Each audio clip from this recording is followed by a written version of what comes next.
கர்த்தருடைய பரிசுத்த நாமத்துக்கு மகிமை உண்டாவதாக. இப்பொழுது கூட வாசித்த சங்கீத பகுதியை தியானிப்போம். சங்கீதம் 119 9 இருந்து 16 வரை இருக்கிற வசனங்கள்ல சங்கீதக்காரர் என்ன சொல்றாருன்னா, தேவனுடைய வசனம் நம்ம இருதயத்தில் இருக்கும் பொழுது ஒரு சுத்திகரிப்பு உண்டாகும் சொல்றாரு. இதுல சங்கீதக்காரர் வந்து ஜெபத்தை பற்றி, உபதேசத்தை பற்றி, விசுவாச அறிக்கையை பற்றி சொல்றாரு. 9வது வசனத்தை வாசிப்போம். வாலிபன் தன் வழியை எதனால் சுத்தம் பண்ணுவான்? உமது வசனத்தின்படி தன்னை காத்துக் கொள்கிறதுனால் தானே. How can a young person stay on the path of purity by living according to your words? நம்ம சிறு வயதில் இருக்கும் பொழுது, when we are in the younger stage, நம்ம பெற்றோர் சொல்வதை கேட்டு நம்ம வளருவோம். we always listen to our parents and we grow. நமக்கு சரி இது தவறு இதுன்னு சொல்லி அவங்க கற்றுக் கொடுப்பாங்க. They teach us which is right and which is wrong. ஒரு வாலிப பிராயம் ஆகும் பொழுது, but when we come to a நம்ம காலேஜுக்கு போவோம், ஹாஸ்டலுக்கு போவோம், வேலைக்கு போவோம். we go for college, we go for work, we go for job. அந்த சமயங்களில at that moment நம்மளால ஒவ்வொரு காரியங்களும் முடிவெடுக்கிற ஒரு சூழ்நிலை வரும். so we have a certain situation to take some decisions by ourselves. நம்ம சிறு வயதிலேயே தேவனுடைய வசனத்தை நம்ம இருதயத்துல வைத்திருந்தோம்னா, from the younger age when we have the word of God in our heart, நம்ம கற்றுக்கொண்டிருந்தோம்னா, if we have learned about it, அந்த சமயத்துல at that moment தேவனுடைய வசனம் நம்மளை வழிநடத்தும். the word of God will lead everyone of us. அப்ப நம்ம பாவத்துல விடாதபடி, then without falling into sin, தீமையான காரியங்களுக்கு நேரே போயிடாதபடி, going in a wrong way, தேவன் நம்மை பாதுகாப்பாரு. God will protect us.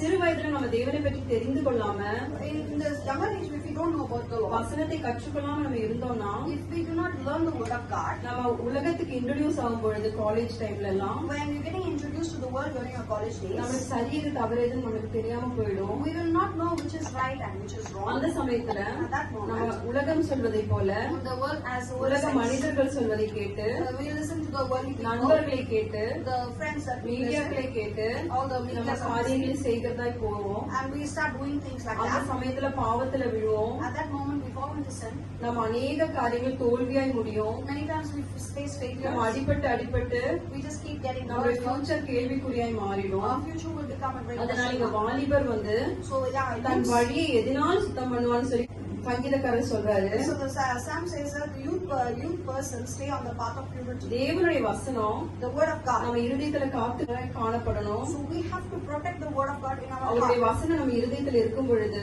when his word is in our நம்ம heart, பாவத்துல விழ முடியாது. we will never fall in sin. நம்ம சரியான காரியங்கள் தேவன் நம்மளை கைட் பண்ணுவாரு. God will guide us with the right thing.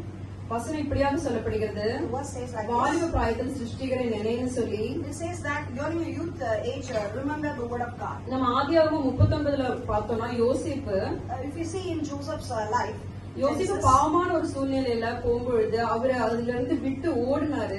so when Joseph had a situation to sin, he left that place and he ran away. அவர் அங்க நிக்காம ஓடினதுனால அவருடைய முடிவு வந்து வெற்றியா இருந்ததுன்னு சொல்லி நம்ம பார்க்கிறோம். you could see in the Bible that since he left the sin and ran away, he had a victorious life at the end. அதே போல நம்ம சாம்சனை பத்தி பார்த்தோம்னா, so at the same time if you see Samson, நியாயாதிபதிகள் 14ல in the book of Judges, அவர் கீழ்ப்படியாமல் இருந்தாரு.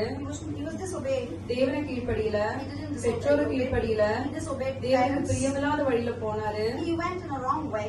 அதனால அவருடைய முடிவு ரொம்ப கஷ்டத்துல இருந்ததுன்னு சொல்லி நமக்கு தெரியும். we could see that at the end his thing was very very tough. நம்ம சூஸ் பண்ணணும். தேவனுடைய வசனம் நம்ம இருதயத்தில் இருக்கும் பொழுது, so when the word of God is in our heart, நம்ம நன்மையான காரியங்களை நம்ம எடுக்க நம்மளால முடியும். we can take the right decision. இது வாலிபர்களுக்கு மட்டும் கிடையாது, this is not only நம்ம ஒவ்வொருவருக்கும் உண்டான வசனம். but this is for நம்ம everyone. தேவனுடைய வார்த்தையை தியானிக்கிறவர்களாய் காணப்படணும். we have to meditate the நம்ம word of God. வாசிக்கணும். we have to read the word of God. அப்பொழுது ஒரு சிச்சுவேஷன் வரும்பொழுது so when certain தேவன் situation நம்மளை comes, கைட் பண்ணுவாரு.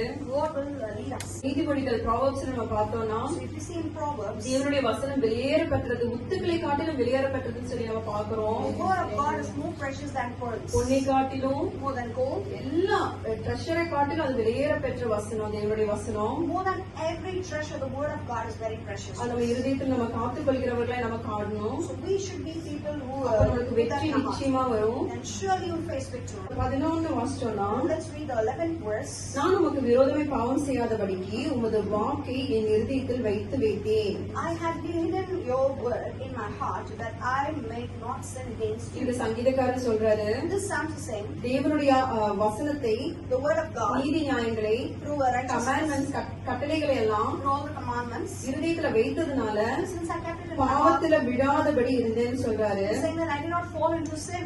முதலாவது தேவனுடைய ராஜ்யத்தை தேடுகிறவர்களாய் நம்ம காணப்படணும். We have to be people to seek the kingdom of God first. அவருடைய வசனத்தை நம்ம எப்பவுமே தியானிக்கிறவர்களாய் காணப்படணும். Always we should meditate the word of God. அதுல இருந்து நமக்கு ஜீவ ஊற்று கிடைக்கும். Because we receive the living water அதுல from இருந்து நமக்கு this. வெற்றி கிடைக்கும். We get victory from நமக்கு this. உண்டான எல்லா ஆசீர்வாதமும் தடையில்லாம நம்ம பெற்றுக்கொள்ள முடியும். All the blessings will come without any obstacles. உலக காரியங்கள் எல்லாம் நம்மளுக்கு அந்த சிற்றின்பத்தினால நிறைய பேர் உலகத்துக்கு பின்னாக போவாங்க, சாம்சனை போல.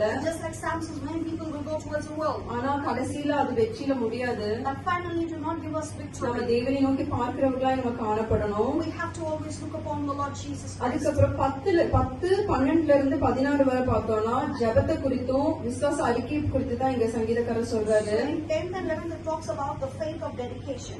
11ல இருந்து 16 வரைக்கும். From 11 to 16.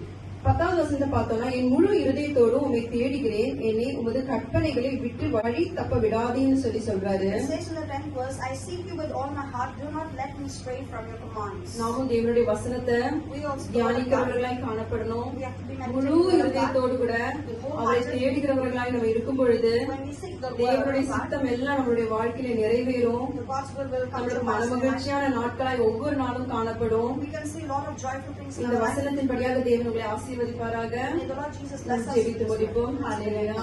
ஸ்தோத்திரம் அப்பா, மே ஸ்தோத்திரிக்கிறோம் அன்பின் பரலோக தகப்பனே. இயேசுப்பா, இந்த அருமையான அப்பா ஆண்டவரே நாளுக்கு நமக்கு நன்றி செலுத்துகிறோம் தகப்பனே. அப்பா, இந்த நாளிலும் கூட தியானித்த இந்த சங்கீத பகுதி உமது கரங்களில தருகிறோம் அப்பா. கேட்டுக்கொண்டிருக்கிற எங்கள் ஒவ்வொருவரையும் உமது கரங்களில தருகிறோம் அப்பா.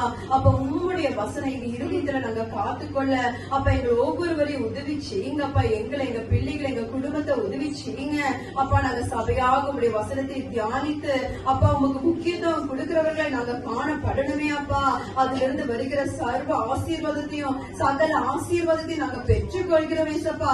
நல்ல நிலத்துல விழுந்த விதையை போல அது 30ஆக 60ஆக 100ஆக கனி கொடுக்குமே ஏசப்பா.